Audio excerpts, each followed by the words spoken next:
রসুলপুর নামের একটি গ্রাম ছিল। ওই গ্রামে পুরনো একটি বটগাছ ছিল। বটগাছের নিচে বাস করত একটি ডাইনি।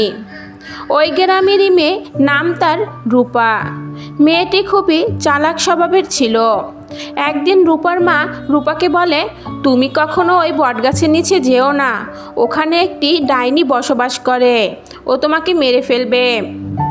মেয়েটি একদিন খেলতে খেলতে বটগাছের নিচে চলে যায়।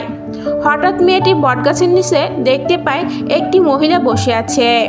মেয়েটি ধীরে ধীরে এগোতে থাকে।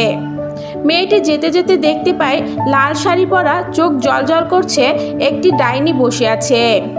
মেয়েটি তখনই ভয়ে চিৎকার শুরু করে দেয়, আমাকে মেরো না, মেরো না, আমাকে প্লিজ, আমাকে মেরো না। মেয়েটির মা অনেক বারণ করা সত্ত্বেও মেয়েটি বটগাছের নিচে চলে যায়। মেয়েটি ভয়ে কাঁপতে থাকে। এদিকে গ্রামের মানুষ মেয়েটিকে খুঁজতে থাকে।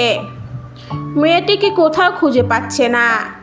মেয়েটির মা অনেক চিন্তিত হয়ে পড়ে।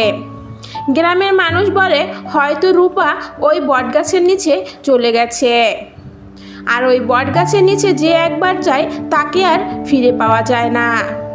রূপার মা অনেক কান্নাকাটি করে।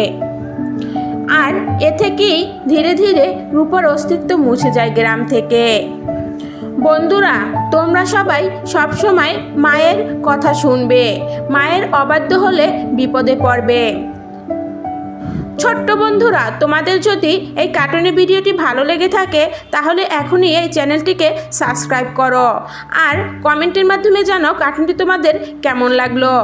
আর যদি তোমরা আবার একটি কার্টুনের ভিডিও পেতে চাও তাহলে এখনই এই চ্যানেলটিকে লাইক করো।